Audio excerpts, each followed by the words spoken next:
ऐसे बचाई द्रौपदी की लाज। युधिष्ठिर जुए में अपना सर्वस्व हार गए थे। छल पूर्वक शकुनी ने उनका समस्त वैभव जीत लिया था। अपने भाइयों को, अपने को और रानी द्रौपदी को भी बारी बारी से युधिष्ठिर के दावा पर रखा। जुआरी की दुराशा उसे बुरी तरह से ठगती रहती है। कदाचित अब की बार सफलता मिले, किंतु युधिष्ठिर प्रत्येक दाव पर हारते गए। जब वे द्रौपदी को भी हार गए, तब दुर्योधन ने अपने छोटे भाई दुशासन को द्वारा द्रौपदी को उस भरी सभा में पकड़ मंगवाया।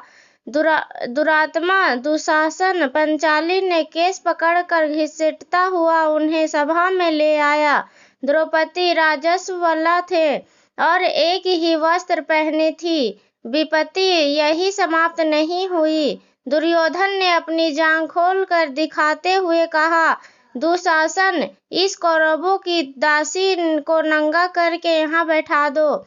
सभा भरी थी। वहां धृतराष्ट्र थे, पितामह थे, द्रोणाचार्य थे, सैकड़ों सभासद थे, वयोवृद्ध विद्वान थे, शूरवीर थे और सम्मानित पुरुष भी थे। ऐसे लोगों के मध्य पांडवों की वह महारानी, जिसके केस राजसूय के अभभूत स्नान के समय सिंचित हुए थे, जो कुछ सप्ताह पूर्व ही चक्रवर्ती सम्राट के साथ सामग्री के रूप में समाप्त नरेशों द्वारा वंचित हुई थी। राजस्वला होने की स्थिति में केस पकड़कर घसीट लाई गई और वह उसे नग्न करके आदेश दिया जा रहा था। होने के वहां विदुर भी थे, किंतु उनकी बात कौन सुनता। द्रौपदी ने उनके बार पूछा। युधिष्ठिर जब अपने आप हार चुके थे, तब उन्होंने मुझे दांव पर लगाया था। अतः मैं हारी गई या नहीं, किंतु भीषण जैसे धर्मयोगों ने भी कोई निश्चित उत्तर नहीं दिया। जिसकी भुजाओं में 10,000 हाथियों का बल था, उस दुरात्मा दुशासन ने द्रौपदी की साड़ी पकड़ ली।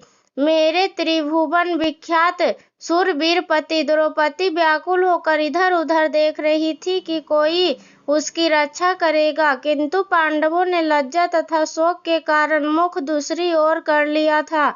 आचार्य द्रोण, पितामह भीषण, धर्मात्मा कर्ण, द्रौपदी ने देखा कि उसकी कोई सहायक नहीं। कर्ण तो उल्टे दुशासन को प्रोत्साहित कर रहा था और भीषण, द्रोण आदि बड़े बड़े धर्मात्माओं ने मुख दुर्योधन द्वारा अपमानित होने की आशंका से बंद है और उनके मस्तक नीचे झुके हैं। एक वस्त्रा आंवला नारी, उनकी एकमात्र साड़ी को दुशासन अपनी बलभारी मोटी भुजाओं के बल से झटके से खींच रहा है। कितने क्षण द्रौपदी साड़ी को पकड़े रह सकेगी? कोई नहीं उनकी सहायता करने वाला। उसके नेत्रों से झड़ी लग गई। दोनों हाथ साड़ी छोड़कर ऊपर उठ गए। उसे भूल गई राजसभा, भूल गई साड़ी, भूल गया शरीर।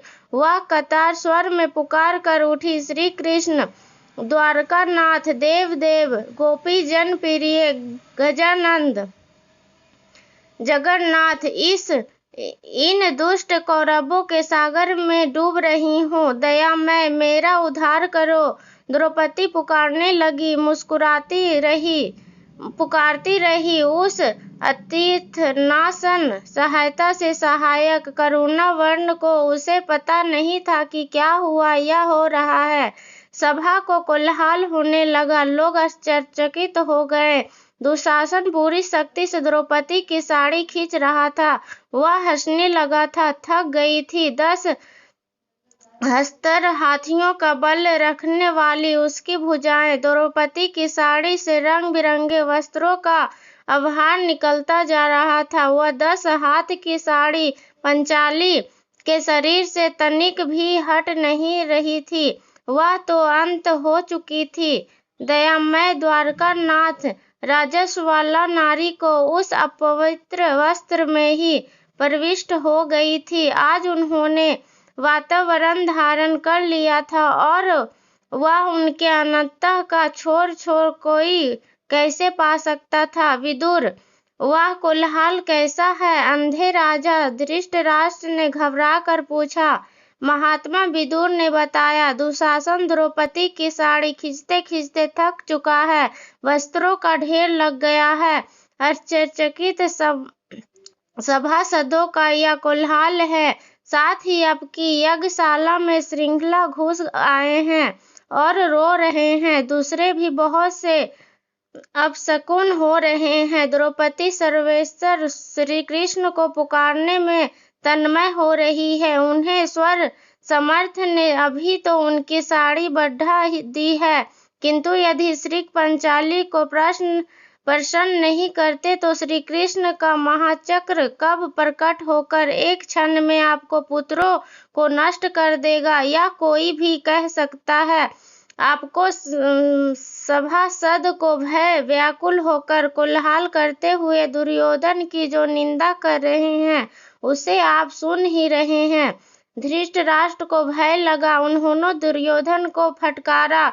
दुशासन ने द्रौपदी की साड़ी छोड़ दी और चुपचाप अपने आसन पर बैठ गया। वह समझ या ना समझे, पांडव तथा भीष्म जैसे भाव भद्रभक्तों को भी समझना नहीं था कि द्रौपदी की लज्जा रक्षा कैसे हुई। धन्यवाद। अगर कहानी अच्छी लगी हो तो चैनल को सब्सक्राइब करें और लाइक करें। ऐसे ही अच्छी अच्छी कहानियाँ के लिए हमें सपोर्ट करें। धन्यवाद।